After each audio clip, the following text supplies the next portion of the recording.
unaccountably dead. Apocalypse hit him with an arm cannon blast and ended him on screen. 2 years after the show gutted us with Gambit. If you need proof this season isn't playing it safe, this is it. Welcome to another episode of Steven Straight Talk, and today we're looking at the episode 4 of season 2 of X-Men 97, and I'm here to break down the sci-fi, fantasy, and comic book adaptations everyone's talking about, peeling back the layers on the writing, the technical hits, and whether this adaptation is actually moving the needle.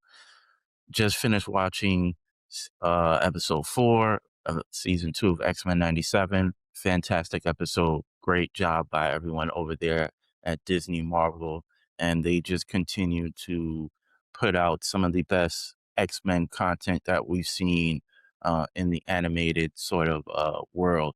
But we got a lot to cover, so I'll jump into the recap, then obviously the different analysis pillars that I like to touch upon, and then end this off with my final rating for the episode. So, in the recap, in ancient Egypt, Xavier, Magneto, Beast, Rogue, and Nightcrawler are trying to steer a young Sabanor away from becoming Apocalypse. Rama-Tut, a King variant, warns them they're making a mistake, but Xavier pushes forward anyway.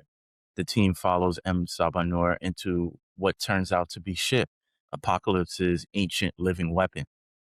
What's inside, and Sabanor reads the scriptures on the walls, learns his destiny across every timeline, and turns on the team completely, fusing with celestial technology to fully become Apocalypse. As Apocalypse rises, Rama-Tut abandons his identity and flees through time as Kang the Conqueror. Magneto tries to stop Ship from wiping out a nearby civilization and pays for it with his life when Apocalypse catches up to him. So the first pillar I like to get into is the character and conflict, some of the emotional core that we see throughout the episode.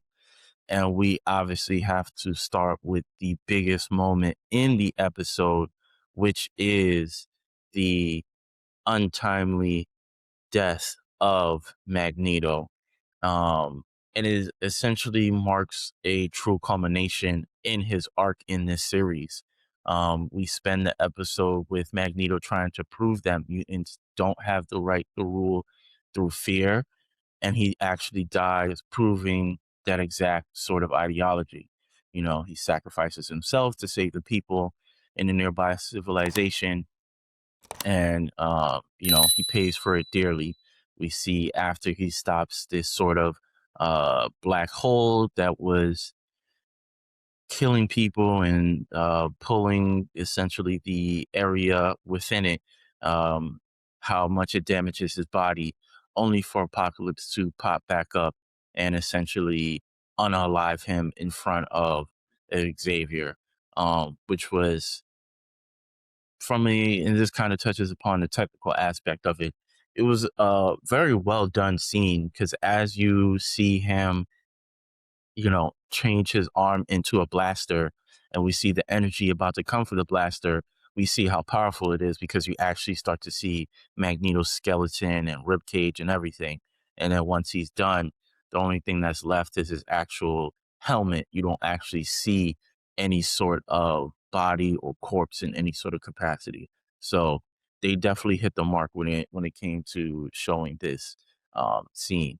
And speaking of this scene, the very next moment is, Xavier kind of coming out of his shell and expressing the frustration and the pain that he's experiencing after seeing his brother being murdered.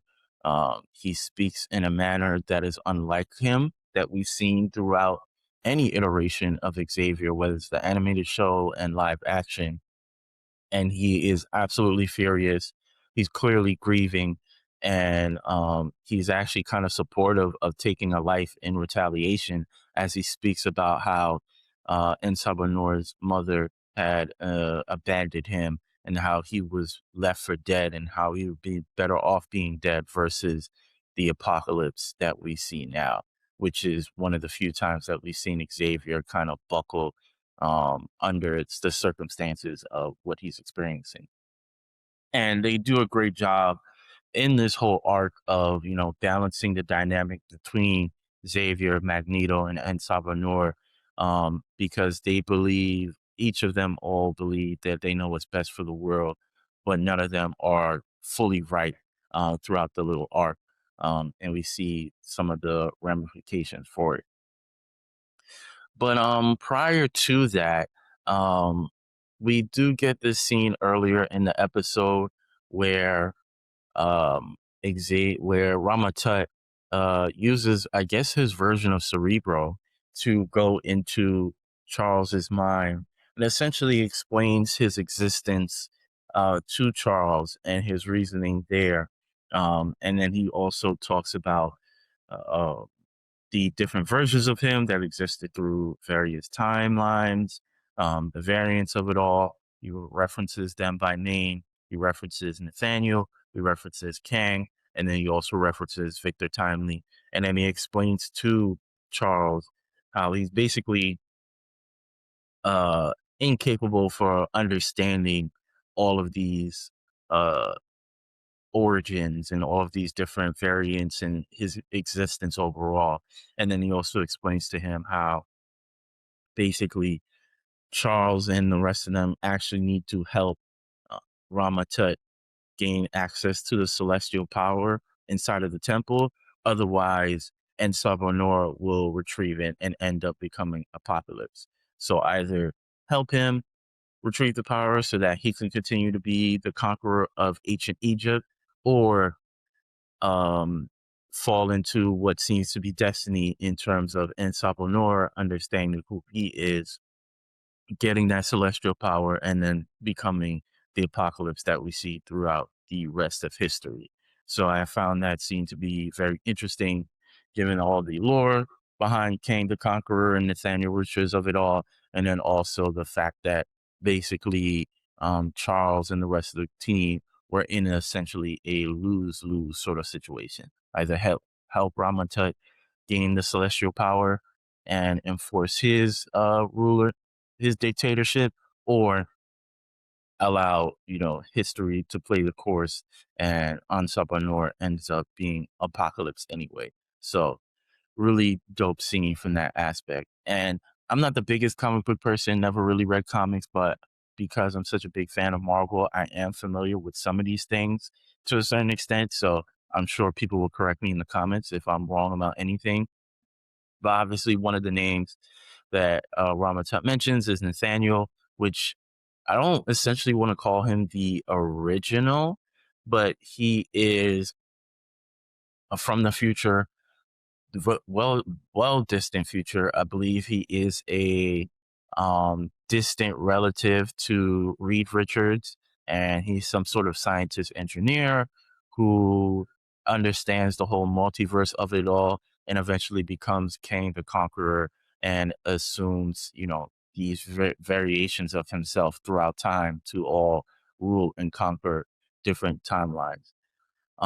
Kang, who we obviously see not only in this episode, but we obviously had Jonathan Majors play Kang the Conqueror in live action. And we, of course, saw him in the Ant-Man and the Wasp Quantumania movie, which was very divisive. And apparently, because people's reception to the film, Marvel obviously pivoted to Doctor Doom as the big bad of the next Avengers films. And then we, of course, he mentions Victor Timely, which is another Kang variant, also played by Jonathan Majors, who was featured and prominent in season 2 of Loki. And speaking of Loki, um, and this was something I probably should have brought up in the 3-episode premiere that we received, but we also get his, I don't know if you want to call it second in command, um, in this case, but we get who I believe to be Ravonna Renslayer in these episodes as well. I don't think her name is listed in the subtitles at any time. I probably should have looked to see um whether this character is named in the series as well, but obviously Ravonna Renslayer is someone who works at the TVA in the Loki series, And if I'm not mistaken, in the comics, she is a love interest of Kang, or one of the variants in the comic book. So the fact that they have this little Easter egg, I thought was also nice there. So, um, uh, and I also found it interesting when Kang eventually flees, that he essentially leaves her there and basically says, "Well, the beginning of your story actually starts here." So we'll see if we'll see this character moving forward. But yeah, and then moving on to some more world building, we get the gang going into the temple, only for them to realize that the temple is actually the spaceship and weapon used by Apocalypse in present day in the 90s ship. And we get a bunch of lore dropped here as well. We get Beast referring to some of the gamma radiation that he is detecting in the ship. Obviously, gamma radiation is a reference to Hulk and also a reference to Celestials. We also see in that scene a little bit ago where we get this Celestial head, and I believe that Celestial is named Anos, if I remember correctly, or Esson, if I remember correctly. But yes, this ship is also very pivotal because this is the same ship that we saw in the 90s X-Men show that Apocalypse was stationed at. And I believe the team had a big battle, if I'm not mistaken, defeating Apocalypse within that ship as well. Or I think they suffered a loss. I can't remember. So yeah, some more lore and some more tying back to the original show, which I might end up going to rewatch to see how much of the original show is tied into this series, even though they've done a great job at making those references.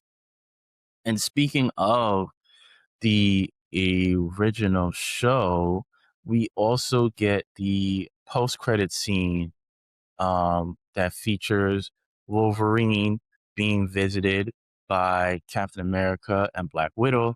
They give him a file titled Weapon X, and as we can see here, Wolverine still has his bone claws, so this is clearly in the present day. And essentially, they give him this file titled Weapon X, in which Wolverine will seemingly go to try to retrieve the adamantium to possibly put back onto his bone structure and get that element back into his body. Um and I think it's a great sort of storyline, given that there's so much history and lore behind Wolverine being Weapon X and the Weapon X program, which I believe is offspring of the Super Soldier program as well.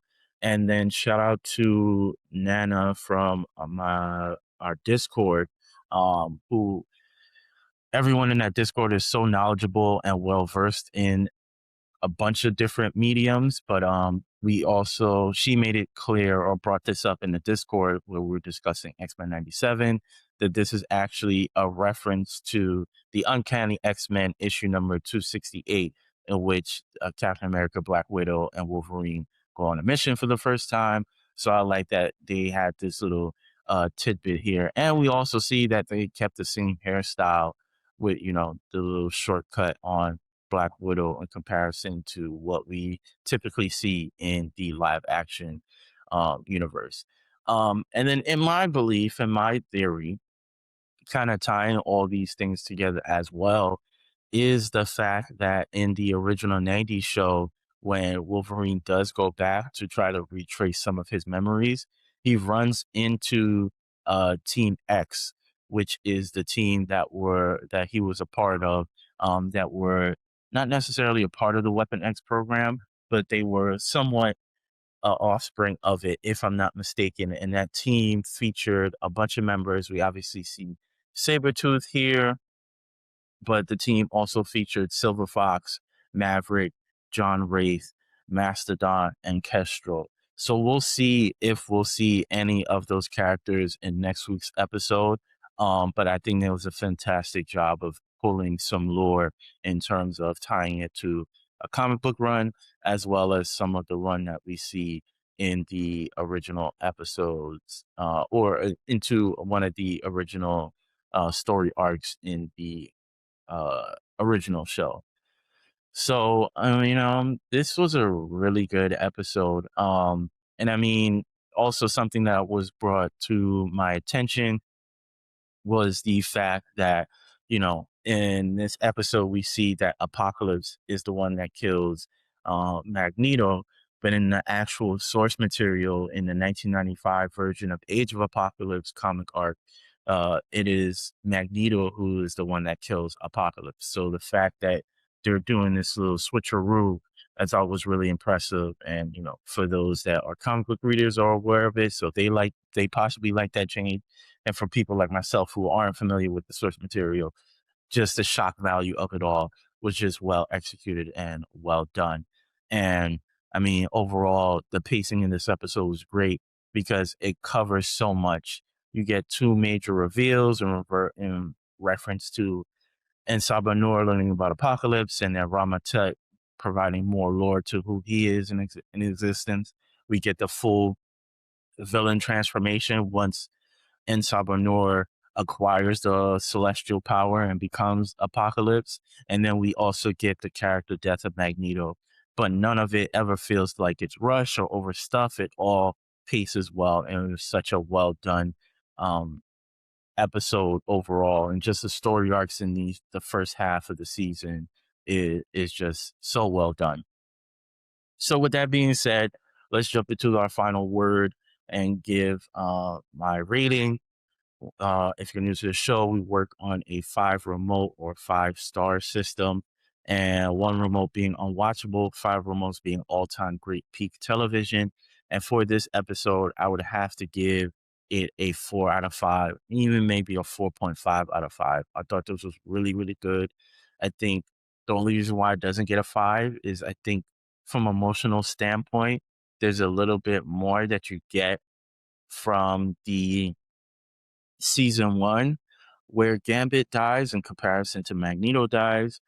Both still well done in each regard, but I just think the Gambit aspect is just a little bit more for me. Obviously, we had the build up between him seeing Rogue and Magneto together, and everybody's trying to be saved in Genosha. And I don't know, I just felt like that moment was touched a little bit higher in comparison to this. But we'll see how things go moving forward. So to summarize everything, Apocalypse has fully risen, killing Magneto in the process, and we then get a post-credit scene that sets up Wolverine's return to the Weapon X storyline. So I'm curious, do you think Magneto is actually gone for good, or is this show setting up some sort of multiversal loophole to bring him back? Drop your theories in the comments below, and if you want more straight shooting reviews like this one every week, make sure to hit that subscribe button. And if you want to see me and my co-host Regine deep dive into full legacy TV shows like True Detective, The Walking Dead, and Lovecraft Country, pull up a chair into our Discord and sign up on Patreon. The link will be in the description, and I'll catch you all for the next one.